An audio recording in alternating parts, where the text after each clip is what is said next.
almost got winter. Sort of comes and it goes, but we did get some nice snow last night. Anyway, this is an introduction for what I'm about to undertake. So every year I go off on historic treks in all seasons, but I particularly like the winter.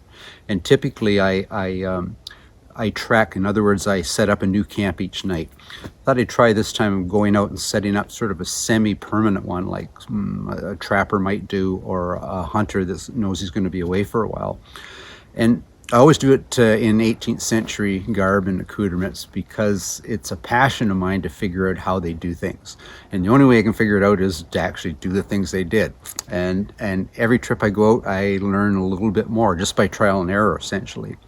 But I'm going to put a little twist on it this time. Is when I typically go, I would take the foods that they had at the time period. So cornmeal, maybe some pemmican, maybe some dried meat, dried split peas, rice, some tea. This time I'm going to go with no provisions, so I'm not taking any food or beverages, and because at some point they would run out of things, and then they would had to rely on the land to do them. So I'm going to forage, I'm going to hunt. I don't know exactly how long I'll stay out, 5, 6, 7 days. We'll see how it goes. Anyway, yeah, I'm going to wait a couple of days to get started, but I'm getting my kit together now, and I'm pretty excited to give this challenge a bit of a try.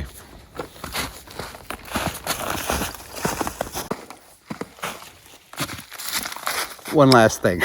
I'm going to be doing this challenge totally alone, so you might anticipate a poor quality of cinematography than we got Kathy's magic behind the lens there. So I'll be setting the tripod up, and that's something new for me, to try to capture all the stuff I'm doing. And anyway, hopefully it's viewable. If I was actually living in the 1750s, my modes of transportation are quite limited. So I have my feet, or as the Brits would call it, Shank's pony. Proper season, I'd have a canoe, in the winter a toboggan. So with the last two items, I can carry more stuff than I could on foot. So in the colonies, the British colonies, pack mules or horses might have been quite common. In the Canada's not quite as much. But if I'm three-season camping, spring, summer, or fall, I can carry a single wool blanket. But winter camping in Canada, I need a minimum of 3, or I simply wouldn't survive.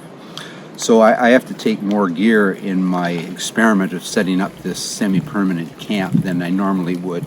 So I'm not going to be able to carry it on my back in one trip. So I'm going to have to make numerous trips back into the area that I've selected to build this shelter. And then I'll get on with my experiment.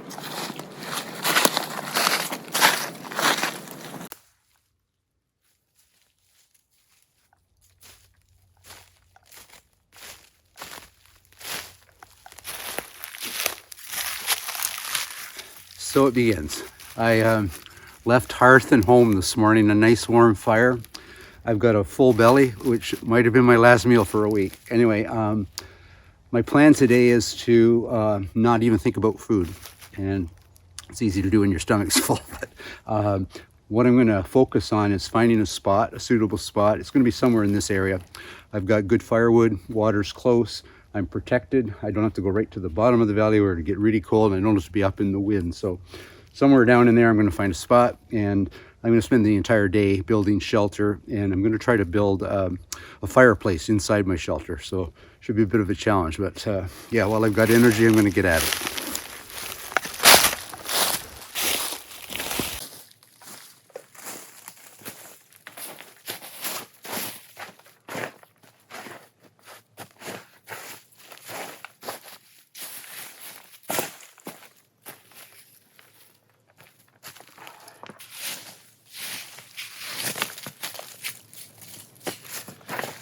Okay, I've pretty happy with this spot. I've got a nice big natural stone here I can use for a hearth. And see, I got 4 rather equally spaced trees to build my shelter off of. So a lot of firewood about me. So I think this is going to work. So yeah, get unkitted here and get some stones.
So what I'm doing here is I'm making a raised platform for sleeping. It gets me up off the frozen ground.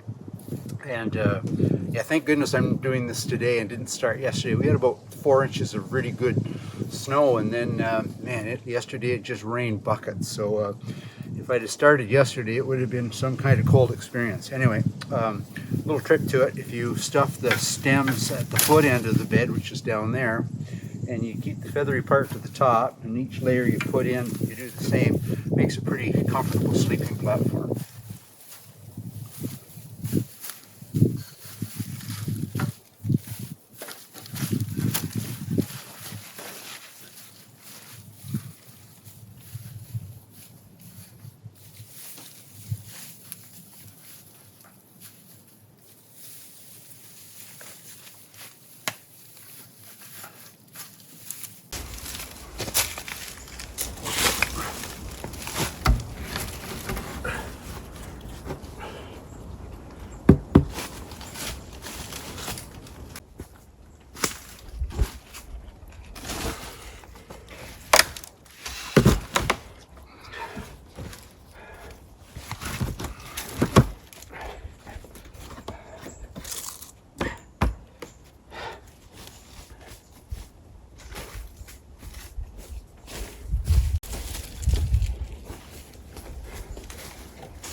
Okay, that was a wee bit of a marathon, but I got shelter up, got a roof over my head, got a pretty crudely built fireplace here, and I'm not sure it's going to draw so good. I was hoping to get some clay and get it in the cracks and what have you, and sort of make it airtight so it would draw better, but anyway, I'm losing my light. I've still got a little bit more firewood to cut for the night, and I'm dead hungry.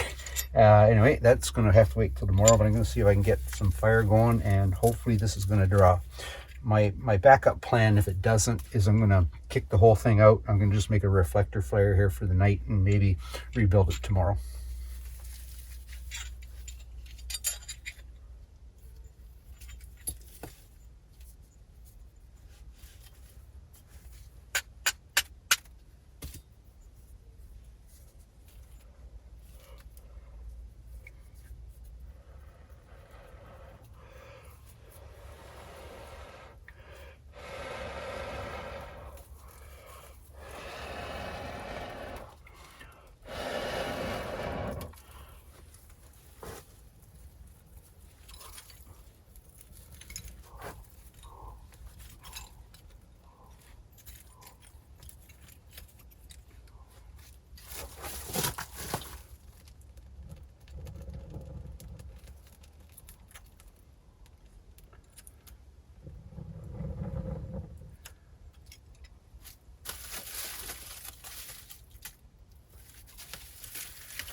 So far, so good.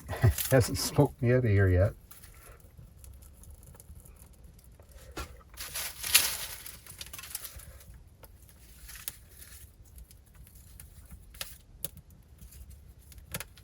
That darn thing draws as good as my Rumford, I'm thinking.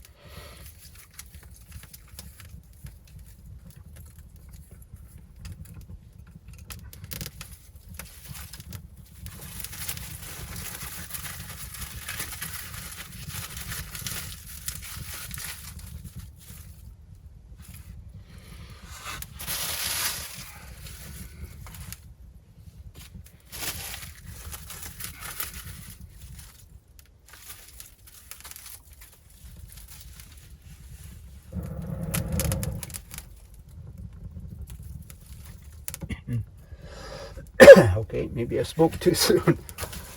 Actually, I think it's going to draw pretty good.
So I don't know how cold it got down to last night, but cold enough.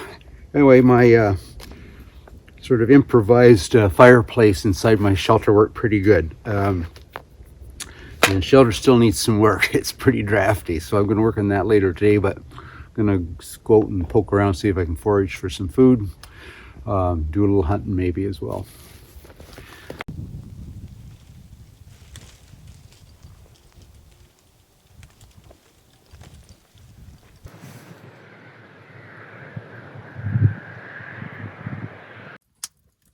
So here we are. I'm about 1 day in, actually a full day now, and I'm doing my first renovation.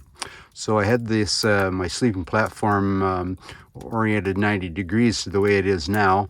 And the other thing, I was in a bit of a hurry given my light restraint. I was losing my daylight, so I only had 5 poles down, and the boughs that I put in, the cedar boughs and the spruce boughs that were going to be my insulation and my comfort, they sort of worked their way down between. I ended up sleeping on some 5 knotty old poles, and was rather uncomfortable, and I didn't have any insulation. Anyway, I'm fixing that, got her across the front of the fire, and it should be all good today. Took me about an hour to cut those posts and reframe the bed and move stuff around, but I think it was worth the effort. I think I'll have a good sleep tonight.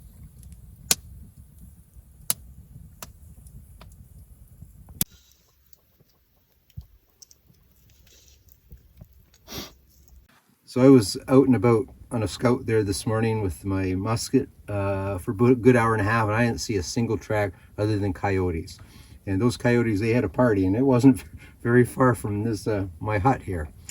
Anyway, so an hour and a half hunting, that was a bust, but foraging, not so much. I made out pretty good here. So I found these are Mother Nature's wild raisins, if you would. So they're wild grapes, and once the frost hits them, they're quite tart in the summer. You can hardly eat them. But when they get frosted, brings a bit of sweetness out in them, and they're full of vitamin C. And anyway, this is first food in a day and a half, so I think it's going to be pretty good. There is an annoying little pit in it, but aside from that, they're pretty tasty. Darn good.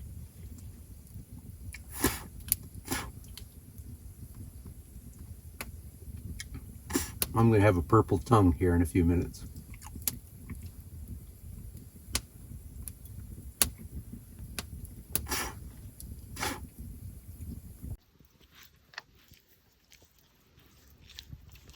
So I'm in the process of making some cedar tea. Given I haven't any luck with any food, I might as well have something to drink. And it is a good beverage.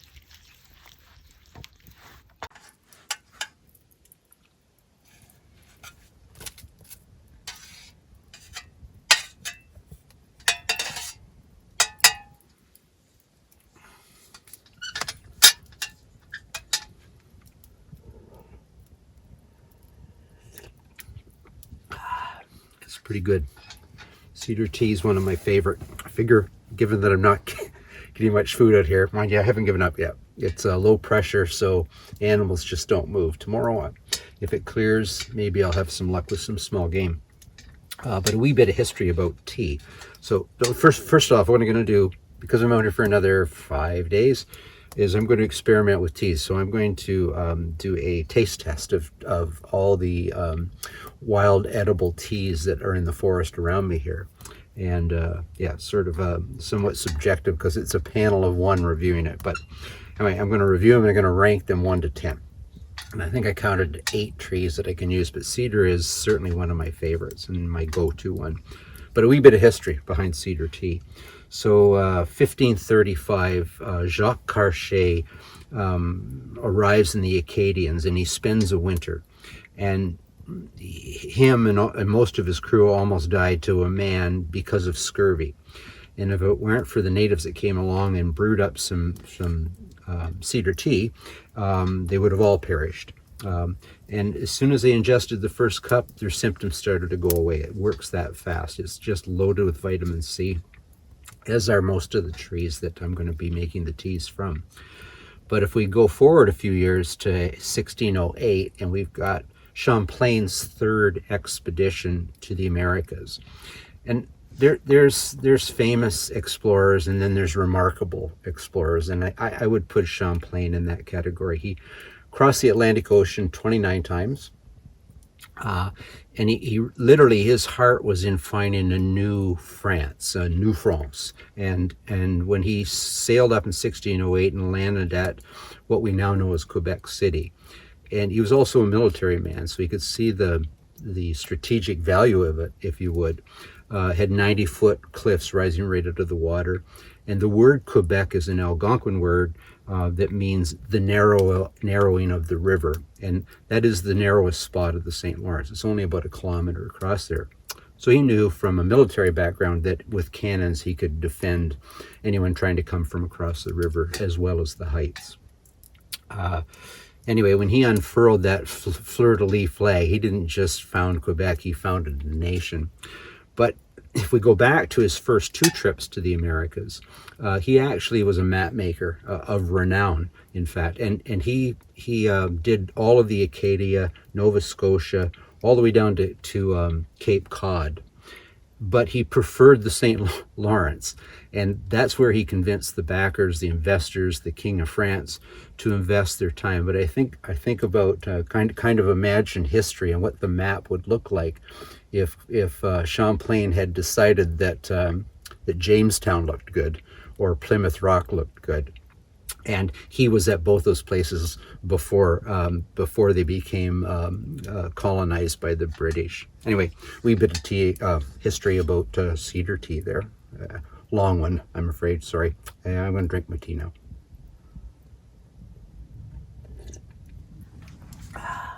It's good.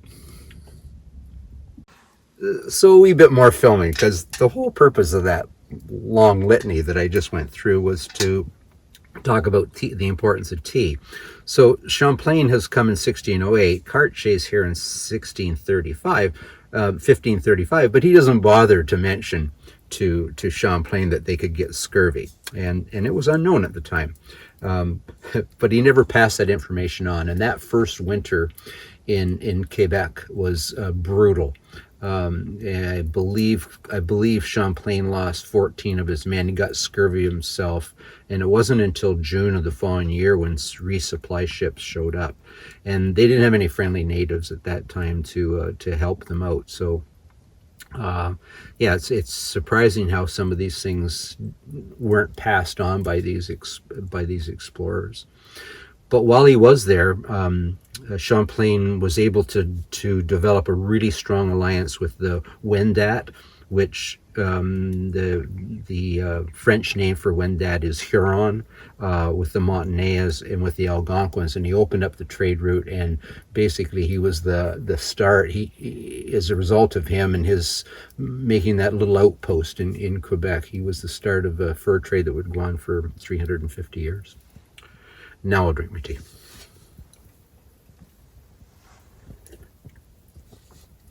Still good.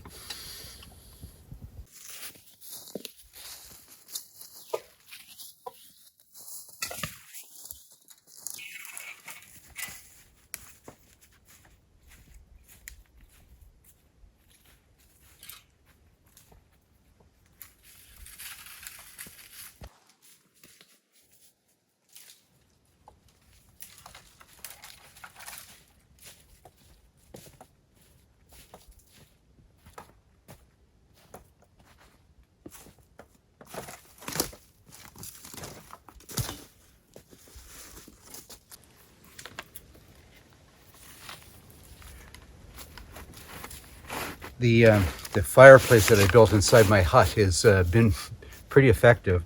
The only thing is it takes more energy, because I've got to cut the wood smaller in order for it to fit. So the advantage of a reflector fire when I'm winter trekking normally is I make it about 6 feet long, and I can cut these pieces 8-10 feet long, and all I do is put my sleeping robe so I can just reach out without getting out of my blankets and slide another long piece into the fire. So having said all that, I wouldn't give up this fireplace. It's been darn efficient for both heat and cook. And just a thought, if you're solo trekking, we get about 8.5 hours of sunlight. It's a long, cold night. So if you're alone, you got to do all these things yourself. When you're trekking with partners, let's say 4 guys are out, they arrive at a campsite, 2 put up the shelter, 2 go off and get firewood, one's starting to prepare food, the other's getting a fire going. So these are all things that one has to do themselves. So you've got to allow more time. So if I were moving every night, I would probably have to allow at least 3 hours. 4 would be on the safe side. That gives me about 4 to 5 hours to trek. Anyway, another bundle of firewood, and this should be the last for today. It should be enough to get me through one more night.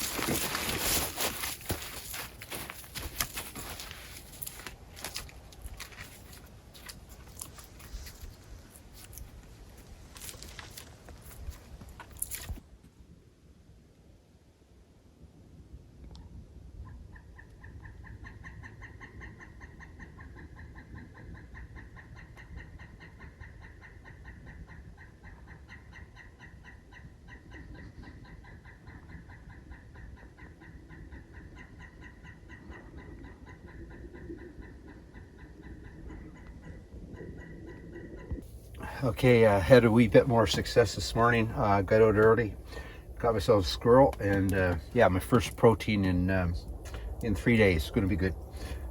Not a lot, but good.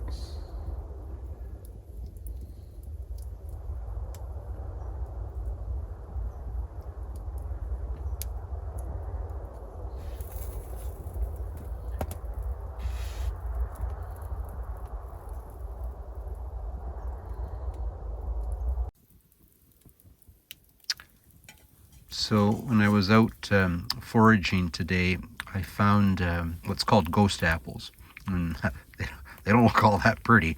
So they're apples that will freeze onto the tree, and they won't fall. And basically, well, I've never tried them, so but I've been told they're sort of like I'm cooking them up in some water here, and I've been told that they're sort of like a mulled cider, sort of hard cider. And yeah, I plan to eat the whole kit and caboodle here. You can see some remnants of the grapes that I had for lunch today. So sort of meager pickings, but anyway, looking forward to trying this. Let the coals burn down over here, and add a little bit of water to that. Not a very complicated recipe.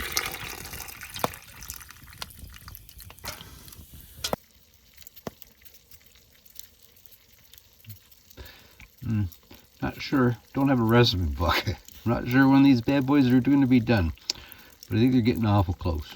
And we'll give it a try.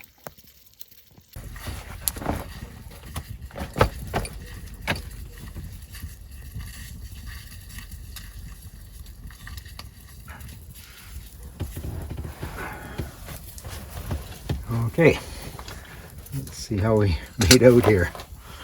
It might be a little tropical. Smells good.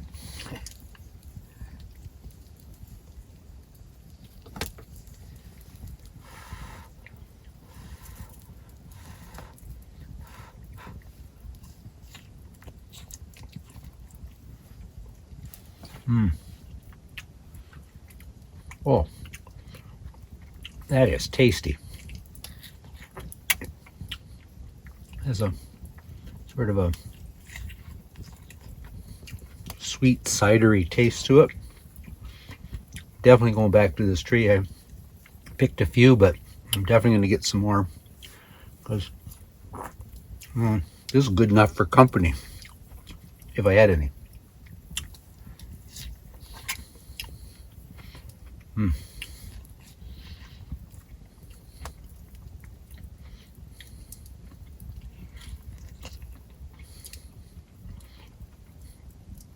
My appreciation of this, I don't think has anything to do with the fact that I'm a tad hungry.